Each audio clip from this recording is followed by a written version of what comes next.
nggak pernah ada di bayangan saya suatu saat saya punya istri tukang sotomi. Aku bilang gini, jangankan kamu, aku aja pribadi nggak pernah ngebayangin suatu saat saya jadi tukang sotomi.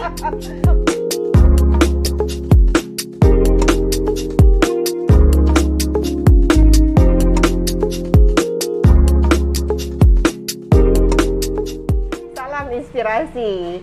Hai Inspiring People, ketemu lagi hari ini dan saya lagi bersama Teh Dede. Ini Teh Dede Marlia. Hai Teh Dede. Hai. Assalamualaikum. Waalaikumsalam warahmatullahi wabarakatuh. Teh Dede ini sebetulnya sahabat lama banget. Dia teman kuliah saya.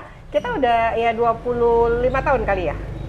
Iya kali ya. Kita mulai dekatnya sih mau akhir-akhir kali ya. Akhir-akhir ya. Dan menariknya, uniknya Teh Dede itu sama-sama sama saya sempat lama jadi wartawan ya di media massa. Kalau Teh Dede lebih ke wartawan lifestyle. Tapi uniknya, kenapa saya ada di sini? Saya itu sekarang lagi sarapan pagi ceritanya. Jadi sebelum saya beraktivitas, saya mampir karena nyobain ini nih, soto mie Teh Dede nih. Jadi soto mie Teh Dede ini enak banget. Alhamdulillah. Padahal lucunya, kan dulu Teh Dede itu nggak ada background kuliner ya. Bener sekali. Dulu tuh wartawan, kerjanya nulis berita, dan selain jadi wartawan, Teh Dede juga aktif jadi I.O. malahan. Aktif jadi I.O., terus udah gitu media relation, urusannya wartawan-wartawan. Gimana sih ceritanya kok tiba-tiba belakangan jadi terkenalnya dengan soto mie Teh Dede? Coba cerita deh. Gimana bisa beralih profesi? Jadi awalnya tuh gini, aku sama suami tuh seneng banget namanya soto mie. Kebetulan suamiku orang Betawi. Sambil coba ya. Silakan. Aku orang Sunda nih, jadi nggak ngerti deh, pokoknya ketemu banget kita namanya soto mie nih. Ada tukang soto mie di mana kita datengin. Ada yang bilang enak, kita datengin gitu kan. Sampai akhirnya kita punya soto mie langganan dari Pasar Kopro tuh, namanya Mang Junet. Nah itu tuh yang jadi apa ya, mungkin motivasi atau apa sih namanya yang... Jadi pokoknya hobi, sekeluarga tuh hobi makan soto mie. Okay. Dari situ aku bikin-bikin, awalnya sih ngeliat resep di Google, bikin-bikin sotonya seperti apa gitu kan. Sampai akhirnya dari Google aku racik sendiri, aku tambahin resep sendiri, pokoknya berkembang aja. Padahal basic nggak bisa masak, bener-bener gue tuh nggak bisa masak. Tapi ini enak banget loh beneran. Dulu, dan udah banyak pelanggan ya. Alhamdulillah, ya udah berapa sih, kadang-kadang ada juga catering di teman-teman ya, bikin acara, misalkan acara kantor segala macam udah manggil kita untuk ininya catering. Alhamdulillah sih perkembangannya lumayan lah sampai sekarang. Jadi udah berapa lama? Kapan mulai buka? Mulai sih tahun 2017. Cuman sempat vakum setahun tuh kemarin karena tipikal saya tuh gitu, suka nyoba-nyoba bisnis baru. Kebetulan dulu ada bisnis baru, soto mie tinggalin dulu, cobain yang bisnis baru ini. Sampai akhirnya mentok di bisnis baru. Terlalu aktif dia soalnya. Mentok di bisnis baru balik lagi ke soto mie. Jadi saya cuma mikir, udah ada warung, udah ada peralatan segala macam, kenapa nggak dioptimalin gitu kan. Ya udah, plus juga mutusin resign dari kantor, fokusin soto mie ini, walaupun awalnya juga tetap sempat ada perasaan gimana sih Put, biasanya gaji bulanan gini. Jadi pertanyaannya gini nih, kan lucu nih, sebetulnya aneh nggak sih gitu? Kan sebelumnya biasa ngantor gitu kan, tiba-tiba sekarang jadi pedagang soto, ada yang komplain nggak sih? Maksudnya gini, apa misal anak-anak mikir atau suami mikir, kenapa ya ibu gue kenapa sudah jadi pedagang soto mie? Jadi sebenarnya tuh bukan cuma, jadi gini, di rumah nih, daerah rumah, mungkin orang ibu pekerja tuh jarang banget. Paling karena ini kan wilayah pinggiran benar, ya. Karena pinggiran, jadi sini memang kota. banyaknya ibu rumah tangga. Jadi waktu dulu aku bekerja tuh, mereka tuh ngeliatnya tuh gimana pagi-pagi berangkat, udah gitu juga Kinclong, mungkin ya? mereka sering ngedenger aku suka interview artis segala macam. Jadi buat mereka tuh, waduh, nih udahlah nih beda lah istilahnya. Sampai akhirnya mulai jualan soto, mereka suka pada datang kan, karena mereka pikir dulu awalnya aku nggak fokus terjun langsung jualan. Ada penjaga, jadi aku tetap kerja, ada penjaganya. Tapi ternyata kan sekarang karena memang udah 100% nggak kerja, maksudnya nggak 100% ke kantor, suka di warung kan jaga. Mereka suka datang nanya, loh kok nggak kerja gitu. Saya bilang enggak, sekarang udah nggak kerja. Mereka tuh yang tampangnya kayak nyayangin gitu loh.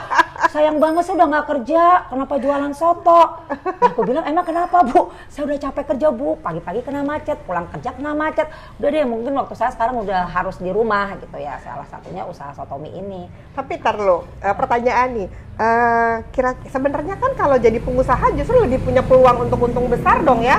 dia. Kalau kerja kan cuma penampilan aja Bener, mungkin kan. bener. Belum tentu juga income Bener. naik terus, bener nggak? Betul. Jadi wartawan juga gitu-gitu aja kan? Bener, itu yang saya rasain. Maksud saya gini, memang awalnya saya sempat kaget, namanya nggak kerja, nggak punya gaji, cuma ngarapin dari suami yang sebenarnya saya dulu nggak pernah kayak gitu, kaget. Tapi lama-lama dengan berjalannya waktu, alhamdulillah, malah sekarang saya setelah punya usaha sendiri, saya nggak terlibat kartu kredit lagi.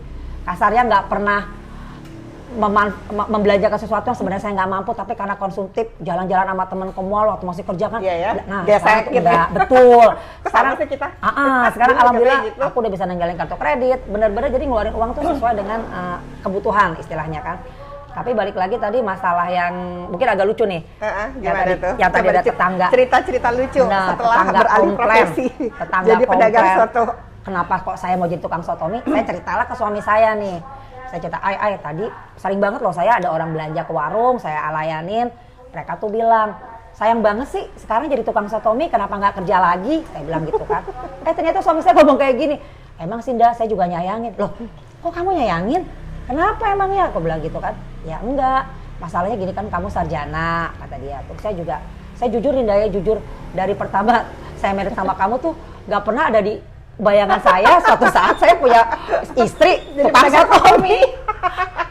Aku bilang gini, jangankan kamu, aku aja pribadi nggak pernah ngebayangin suatu saat saya jadi tukang soto mie. Tapi itulah perjalanan hidup, saya bilang gitu kan. Mungkin nanti insya Allah kalau soto mie saya berhasil, saya bikin buku, menarik banget kan. Perjalanan karir saya dari wartawan, artis, ada sekarang tukang soto mie yang benar-benar dari kecil banget ngerintisnya. Tapi aku gini, bilang gitu rasanya kan. gimana? Lebih bahagia sekarang nggak? Apa lebih bahagia sebelumnya? Gini loh, saya cuma pikir tadi yang saya bilang awal-awal sempat stres, tapi berjalannya waktu, alhamdulillah Allah juga mungkin ngelihat ya, istilahnya. Jadi lebih punya waktu. Betul, saya nggak buat keluarga. Saya nggak putus asa. Bener, saya bisa cerita di sini. Sering kok warung saya kadang-kadang sehari tuh nol, nggak ada pembelian. Waktu awal-awal ya. Terus kan udah stres, aduh udah kadang-kadang udah patah semangat juga. Untuk tapi baper ini juga saya, ya. asisten saya ini orangnya, ada orang Betawi asisten saya namanya Omah, dia tuh semangat bu, semangat bu. Ayo Malah dia memotivasi ya. Malah dia, ayo bu semangat. Inspirasinya dari dia nih. Nah jadi lihat dia semangat, saya juga akhirnya, wah saya nggak boleh patah ini. Ya alhamdulillah nih sekarang udah hampir setahun ya, karena yang pembukaan kedua kemarin habis lebaran tahun lalu kan, nah ini udah mau lebaran lagi, mau setahun nih.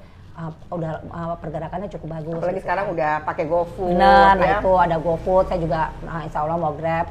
Lagi di ini untuk Grab, tapi belum di approval sama Grab. Nah itu Dek, pengaruh lah online. Dek. Tapi ini sebenarnya resepnya itu tadi karena coba-coba sendiri atau ada ketemu resep khusus? Karena kok enak banget ya.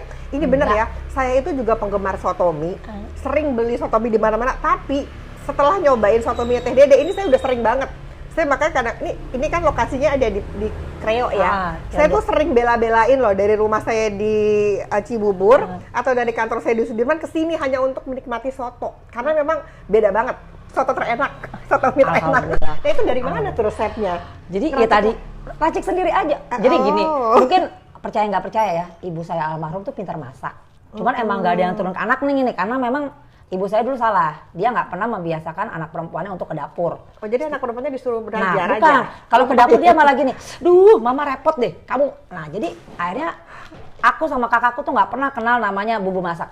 Sampai waktu pertama married tuh ya, aku tuh nggak tahu ngebedain mana ketumbar, mana lada, mana kemiri. Nah itu 3 nama itu buat ini yang mana pusing. Sampai beli ketumbar sama beli lada tuh sering kacau. Karena kan mirip kan. Sama ya. Nah udah, makanya waktu pertama masak tuh Magicom aja, nyalain Magicom tuh aku nggak ngerti. Jadi pernah si mbak asisten pergi, aku masak nasi, ternyata mesti dicetrekin kan. Jadi nggak mateng-mateng tuh ya. Mateng, pas gue buka, kok jadi bubuk. Aku telepon ibuku almarhum, Ma ini kenapa? Kamu cekrekin nggak? Loh emang apa yang dicekrekin? Ternyata ada yang mesti. Sampai segitunya tuh gue nggak ngerti masak. Tapi darahnya ternyata sudah mengalir darah juga masak. Percaya nggak percaya? Dagingnya tuh gede-gede banget. Percaya nggak percaya mungkin kemampuan ibu saya tuh nurun juga ke anaknya. Jadi ketika saya sekarang digelutin masak, alhamdulillah dari segi rasa segala macam tuh udah tinggal ngolah dikit aja. Istilahnya nggak benar-benar yang ini nggak enak. Karena tipikal suami saya tuh benar. Suami saya tuh mungkin dari segi rasa tuh dia lebih pertil dibanding saya. Buat suami saya tuh makanan tuh enak sama nggak enak atau enggak. Untuk menentukan enak tuh susah banget. Jadi sampai waktu saya bikin resep soto mie ini, dia jadi testernya dia benar gitu ya. Dia sampai bilang begini, kurang apaan nih, aku olah lagi sampai akhirnya bilang udah ini udah oke. Nah dia tuh jadi ininya, terus ya anak saya kenapa saya yakin, balik lagi tadi kenapa Teh Dede yakin. ini adalah ibu dengan 3 orang anak Laki semua. remaja, jadi dia paling cantik di Bisa rumah. ngebayangin kan pusingnya punya anak 3 laki. Aduh, ampun. Dan makanannya pasti mereka pada piki-piki kan kalau Benar. cowok-cowok itu. Benar.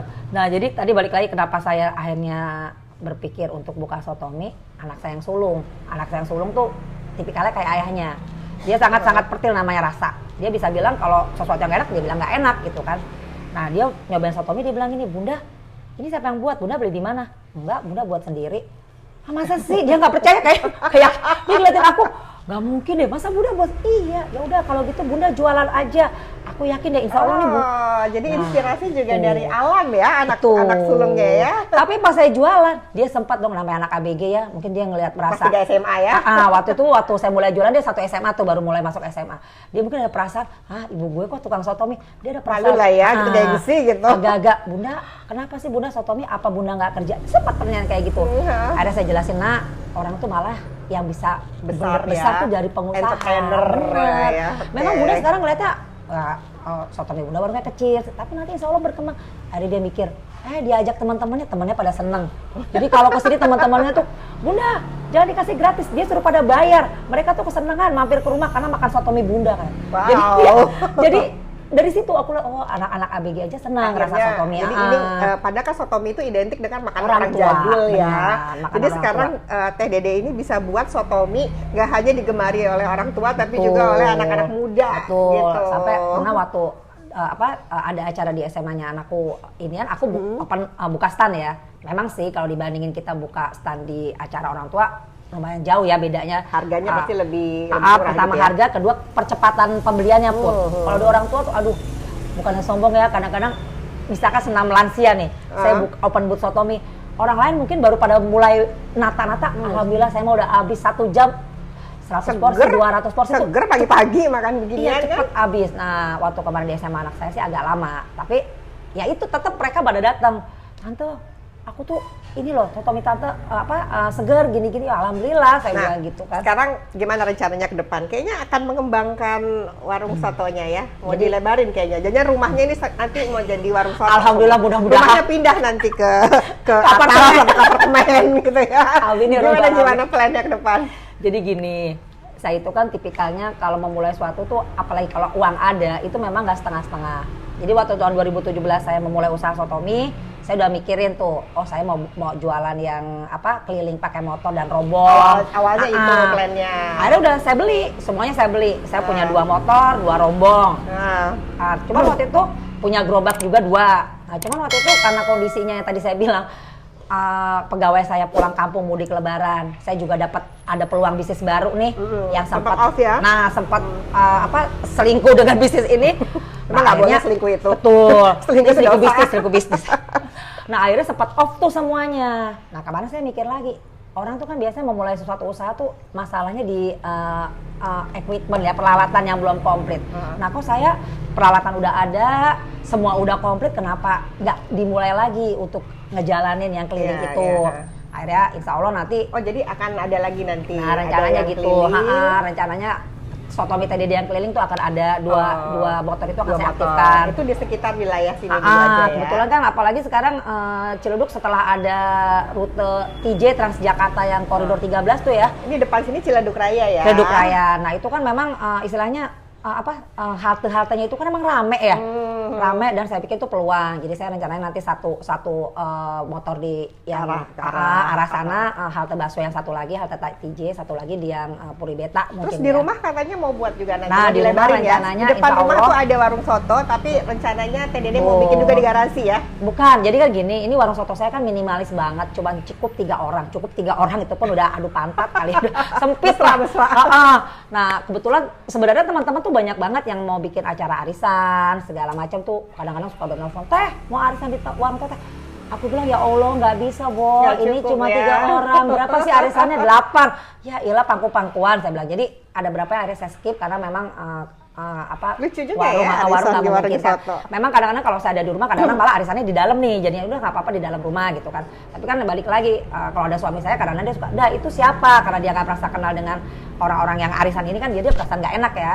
akhirnya ya udah saya minta izin suami, mungkin garasi insya Allah nanti akan kita bangun buat warungnya. Jadi paling nggak tempat betul, makan lah ya. paling nggak Ya. konsepnya kantin lah ya, nanti ini kan bener-bener warung itu kantin, jadi Oke. mungkin ada sekitar bisa lebih dari 10 kursi nantinya. Jadi kantin Teh Dede ya. Nah, Betul. terakhir gini, apa sih pelajaran yang Teh Dede dapat selama bangun bisnis soto mie ini ya? Karena kan juga mungkin ini bisa jadi inspirasi buat teman-teman yang mungkin kan banyak yang seumur-umur kita bekerja capek siang malam nggak punya waktu buat keluarga.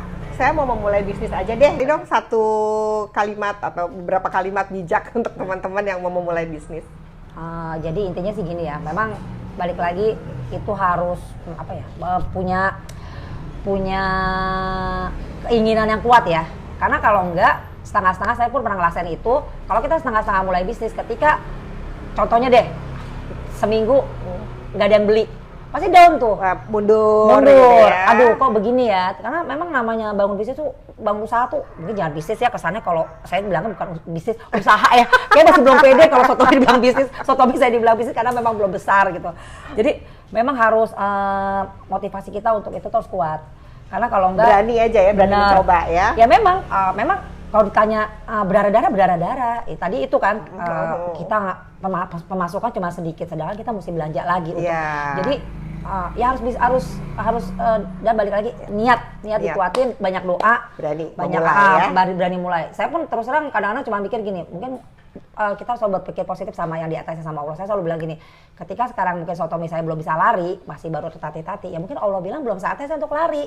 Ya. Jadi ada waktunya. Benar. Ya? Yang penting kita ikuti aja prosesnya, karena ketika kita mengikuti prosesnya, ketika nanti insya Allah kita di atas, mungkin kita akan lebih menghargai, akan lebih menjaga gitu kan, dan nggak ada perasaan takut kalau suatu saat mungkin Allah bilang